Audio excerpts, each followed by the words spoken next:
இன்னைக்கு நெறைய ஷாக்கிங்கான அப்டேட்ஸ் இருக்கு. அதுல முக்கியமான விஷயம் சஞ்சு சாம்சன T20I ஸ்குவாட்லருந்து ட்ராப் பண்ணிட்டாங்க.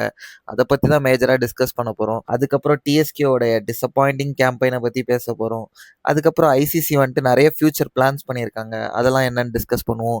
அண்ட் சிஎஸ்கேக்கு புதுசா ஒரு ஆல்ரவுண்டர் ட்ரேட் ரூமர் இப்ப பேசிக்கிட்டு இருக்காங்க.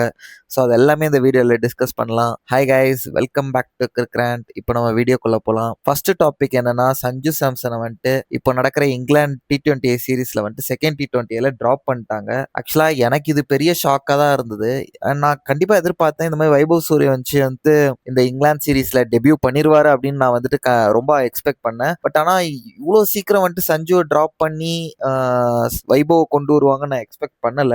எஸ், அவரோட ரீசெண்ட் பெர்ஃபார்மன்ஸ் பார்த்தா ஒரு 3 மேட்சஸா சிங்கிள் டிஜிட்டை கூட அவன் தாண்டல தான். பட் ஆனா அவர் மறக்க கூடாது, லைக் 4 மந்த்ஸ் முன்னாடி தான் இந்தியாவோட T20 வேர்ல்டு கப் அடிக்கிறதுக்கு மேஜரான ரீசன் அவர் தான். பிளேயர் ஆஃப் த சீசன் அவரு, அதாவது பிளேயர் ஆஃப் த டோர்னமெண்ட் அவரு. அவரை அவ்வளோ ஈஸியா டிராப் பண்றதுன்றது எப்படி பண்ணாங்கன்னு எனக்கு தெரியல. லைக் இதே ஒரு பெரிய பிளேயர் விராட் கோலியோ ரோஹித் சர்மாவோ இந்த மாதிரி ஒரு பெர்ஃபார்மன்ஸ் T20 வேர்ல்டு கப்ல போட்டுட்டு அதுக்கப்புறம் இந்த மாதிரி டிராப் பண்ணுவாங்களான்னு கேட்டா அது கண்டிப்பா பண்ண மாட்டாங்க.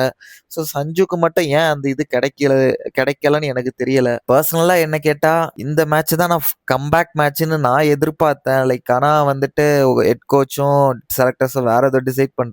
அதுக்கப்புறம் சோஷியல் மீடியால கம்பீர் அண்ட் சஞ்சுவோட ஒரு கான்வர்சேஷன் வீடியோ மாதிரி போச்சு பார்த்தேன். ஸோ அது லைட்டா இன்டென்ஸா இருந்தது. ஃபேன்ஸ் எல்லாமே சஞ்சு ரொம்ப டிஸ்டர்ப்டா ஃபீல் ஆகிற மாதிரி தான் அந்த வீடியோல பார்த்த மாதிரி பார்த்தாலே தெரியுது. லைக் அவர் சாட்டிஸ்ஃபைடா இல்ல. லைக் ஆப்வியஸா அவரை டிராப் பண்றாங்கன்னா சாட்டிஸ்ஃபைடா இருக்க மாட்டாரு. பட் ஆனா ஒரு ஒரு ரொம்ப அப்செட்டான ஒரு ஃபீல்ல இருந்தார் அவரு. அப்பயே அவர் முன்னாடி லைக் கம்பீர் இருக்கும்போதே அவரோட ஃபேஸ்ல அந்த ரியாக்ஷன் தெரிஞ்சது. பட் ஆனா இப்போ என்னன்னா இன்னும் அத லைக் அவருடைய டிராப்பை இன்னும் ஃபியூல் பண்ற மாதிரி என்னன்னா, இப்போ ரிலீஸ் பண்ண ஜிம்பாவே சீரிஸ் ஸ்குவாட்லயுமே சஞ்சுவோட பேர் இல்ல. பட் ஆனா அஜித் அகாக்கர் என்ன சொல்றாருன்னா, இன்னும் லாங் டேர்ம் பிளான்ஸ்ல சஞ்சு இருக்காரு. ஆனா ஆனஸ்ட்லி வேர்ல்டு கப்புக்கு இவ்வளவு கான்ட்ரிபியூஷன் கொடுத்த பிளேயரை இப்படி ட்ரீட் பண்ணி பண்றது கொஞ்சம் கூட எனக்கு தெரிஞ்சு கரெக்டா தோணல. கொஞ்சம் கஷ்டமா தான் இருக்கு.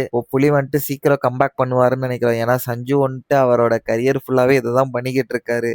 அவருக்கு மட்டும் ஒரு கரெக்டான ஒரு கன்சிஸ்டன்சி கிடைச்சிருந்து, லைக் அவர் கன்சிஸ்டண்டா தான் வேர்ல்டு கப்ல பெர்ஃபார்ம் பண்ணாரு. பட் ஸ்டில் அவருக்கு அந்த ஒரு ப்ரிவிலேஜோ இல்ல எப்படி சொல்றது, அது லைக் அது ஒரு பெரிய பிளேயரா அவர் ஃபார்ம் ஆகிறதுக்கான ஒரு சான்ஸ் நடக்கவே மாட்டேங்குது. பட் பார்ப்போம் இப்போ என்ன நடக்குதுன்னு. தென் இப்போ டெக்சாஸ் சூப்பர் கிங்ஸை பத்தி பேசலாம். இந்த சீசன் ரொம்ப டிசப்பாயிண்டிங்கான சீசனா தான் போயிட்டு இருக்கு. லாஸ் ஏஞ்சல் நைட் ரைடர்ஸோட ஒரு நல்ல மேட்ச் தான் ஆடிட்டு இருந்தாங்க. பட் ராமன் பவுல் ஒரு மாஸ்டர் கிளாஸ் போட்டாரு. ஸோ அதுவும் பண்ண முடியாது. அதுக்கப்புறம் சியட்டல் ஆர்கர்ஸோட மேட்ச்ல 121 தாங்க சேஸ் பண்ணோம். பட் ஆனா எப்படி அதை சோக் பண்ணாங்கன்னு தான் எனக்கு தெரியல. இந்த மாதிரி பெர்ஃபார்மன்ஸ்க்குலாம் என்ன எக்ஸ்பிளனேஷன் கொடுக்கப்பாங்கன்னே எனக்கு தெரியல. பேட்டிங் கிளிக் ஆகல, பவுலிங் கன்சிஸ்டன்சி இல்ல, மொமெண்டமே இல்ல டீம்ல. இப்போ குவாலிஃபிகேஷன் சான்ஸ் ரொம்ப ஸ்லிம் ஆகியிருக்கு. மேத்தமெட்டிக்கல் சான்ஸ் இருக்கு. ஆனா பிராக்டிக்கலா பார்த்தா இந்த டீம் போறது ரொம்ப கஷ்டம். ஸ்டில் எல்லாரும் நினைப்பாங்க டிஎஸ்கே இப்போ கம்பேக் கொடுப்பாங்கன்னு. எனக்கு தெரிஞ்சு இந்த டீம் குவாலிஃபை ஆனாலும் கப் அடிக்கிறதுக்கான வாய்ப்பே இல்லை. ஏன்னா இவங்க ஜெயிச்ச 3 மேட்சுமே ஒரு 1 ஆர் 2 பிளேயர்ஸோட இண்டிவிஜுவல் பிரில்லியன்ட் பெர்ஃபார்மன்ஸ்னால மட்டும்தான் ஜெயிச்சாங்க. பட் ஆனா எனக்கு ஹோப்ஸே போயிடுச்சு கைஸ். டிஎஸ்கே இந்த தடவை அவ்வளோதான் இதுவும். ஸோ அடுத்த ஒரு ஒரு பெரிய லாஸ் ஃபார் சூப்பர் கிங்ஸ் ஃப்ரான்ச்சைஸின்னு தான் சொல்லணும். இப்போ வேர்ல்டு கிரிக்கெட்ல ஒரு இன்ட்ரெஸ்டிங்கான அப்டேட் என்னன்னா, ஐசிசியோட ஆனுவல் ஜெனரல் மீட்டிங் ஸ்காட்லாந்து நடந்தது. அதுல நிறைய பாயிண்ட்ஸ் டிஸ்கஸ் பண்ணாங்க. பட் ஆனா நான் ஒரு சில மேஜரான ப்ரொபோசல் என்னெல்லாம் டிஸ்கஸ் பண்ணாங்கன்னு நான் சொல்றேன். எனக்கு இன்ட்ரெஸ்டிங்கா இதெல்லாம் தெரிஞ்சதுன்னு. ஃபர்ஸ்ட் 50 ஓவர் ஓடிஐ ஃபார்மேட்டை கொஞ்சம் ஷார்டன் பண்ற ஐடியால இருக்காங்க. என்ன கேட்டா இது கொஞ்சம் கான்ட்ரவர்ஷியலான திங் தான். பட் அதுதான் அவங்க ப்ரொபோஸ் பண்ணியிருக்காங்க. லைக் எதுவுமே கன்ஃபார்ம் கிடையாது, இதெல்லாம் ப்ரொபோசல்ல இருக்கு. தென் செகண்ட் டெஸ்ட், ஓடிஐ, T20க்கு ஃபிக்ஸ்டான இன்டர்நேஷனல் விண்டோஸ் கிரியேட் பண்ணணும் அப்படின்னு சொல்லியிருக்காங்க. லைக் பேசிக்கா என்னன்னா, டெஸ்ட் நடக்கிற டைம்ல டெஸ்ட் விண்டோ ஒன்று கொடுத்துருவாங்க. அந்த டைம்ல தான் எல்லா டீமும் டெஸ்ட் ஆடுவாங்க. ஓடிஐ விண்டோ கொடுத்துருவாங்க. ஓடிஐ அந்த டைம்ல தான் எல்லா டீமும் ஓடிஐஸ் ஆடுவாங்க. T20 அந்த மாதிரி ஒரு விண்டோ கொடுத்துருவாங்க. அந்த டைம்ல எல்லா டீமுமே T20 ஆடுவாங்க. இந்த இப்போ இந்த விண்டோஸ் கொண்டு வந்தாங்கன்னா ஸ்கெடியூலிங் கான்ஃப்ளிக்ட் ரொம்ப ரெடியூஸ் ஆகிறதுக்கான சான்சஸ் இருக்கு. அதுக்கப்புறம் தேர்ட் என்னன்னா, இன்னும் அதிகமா மல்டிநேஷனல் சீரிஸ் ஆர்கனைஸ் பண்ணணும்னு ஒரு ப்ரொபோசல் வச்சிருக்காங்க. லைக் இந்த மாதிரி ட்ரை சீரிஸ் ஆடுறது, இல்லை 4-5 டீம் ஒரே சீரிஸ் ஆடுறது. இதுக்கு ஃபேன்ஸுக்கு கொஞ்சம் எப்படி சொல்றது, என்டர்டெய்னிங்கா இருக்கும். நெறைய குவாலிட்டியான கிரிக்கெட் பார்க்குற மாரி இருக்கும். ஸோ, அதனால இந்த ப்ரொபோசலுமே வந்துட்டு இப்ப டேபிள்ல இருக்கு. தென் அதுக்கப்புறம் என்னுடைய ஃபேவரட் அதாவது எனக்கு ஃபேவரட்டான ஒரு ப்ரொபோசல் என்னன்னா, ஃப்ரான்சைசி கிரிக்கெட் வந்துட்டு வேர்ல்டு கப் மாரி ஒரு T20 சாம்பியன்ஷிப் நடத்தணும்னு கிரியேட் பண்ணணும்னு ஒரு ப்ரொபோசல் வச்சிருக்காங்க. ஹானஸ்ட்லி இது நடந்தா செம்ம இன்ட்ரஸ்டிங்கான டோர்னமெண்ட்டா இருக்கும். ஐபிஎல், பிபிஎல், எஸ்சி20, எம்எல்சின்னு எல்லா சாம்பியன் டீமும் வந்துட்டு ஒரே டோர்னமெண்ட்ல ஆடுறது. எப்படி பார்க்கறதுக்கே செமையா இருக்கும். லைக் எனக்கு அந்த நாஸ்டாலஜிக் வைப் வருது. சாம்பியன்ஸ் லீக் அந்த டைம்ல இருக்கும்போது சிஎஸ்கே 2 கப் அடிச்சாங்க. ஸோ அதெல்லாம் யோசிச்சாலே ஒரு மாரி ஜாலியா இருக்கு. அந்த எக்ஸைட்டிங்கா இருக்கு.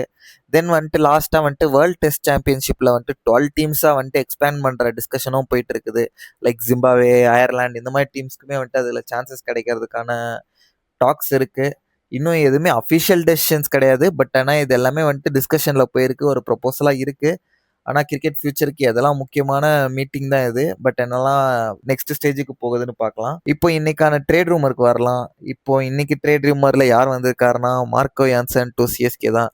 சோஷியல் மீடியால புதுசா ரூமர் ஒண்ணு ஓடுது. Nathan Ellis plus Gurjapneet Singh வந்துட்டு பேக்கேஜா மார்க்கோ யான்சன ஸ்வாப் பண்றதா சொல்றாங்க. லைக் என்ன கேட்டீங்கன்னா, சிஎஸ்கேக்கு வந்துட்டு ஒரு ஆல்ரவுண்டர் வேணுமா அப்படின்னு கேட்டீங்கன்னா, ஆமா கண்டிப்பா வேணும். மார்க்கோ யான்சர் வந்துட்டு லைக் சிஎஸ்கேவோட ரேடார்ல இப்போ வந்த பிளேயர் கிடையாது. அவரை வந்துட்டு முன்னாடியிலேருந்தே சிஎஸ்கே வந்துட்டு ரொம்ப க்ளோஸாக வாட்ச் பண்ணிகிட்டே தான் இருக்காங்க. ஆல்ரெடி ப்ரீவியஸ் ஆப்ஷன்ஸ்லையுமே வந்துட்டு அவர் மேலே இன்ட்ரெஸ்ட் காமிச்சிருக்காங்க. பட் ஆனால் லாஸ்ட் ஐபிஎல் சீசன் வந்துட்டு ரொம்ப புவரான சீசன் தான் சொல்லணும் மார்க்கோ யான்சனோட ஸ்டாண்டர்டுக்கு. நம்ம அவர் பொட்டன்ஷியலை பற்றி எதுவுமே டவுட் பண்ணல. பட் ஆனால் அவருடைய கேலிபருக்கு அந்த சீசன் வந்துட்டு அமையல. ஆனா அவர் வந்துட்டு நார்மலான ஒரு பிளேயரான்னு கேட்டா கிடையவே கிடையாது. ரொம்ப ரேரான கமோடிட்டி தான் அவரு.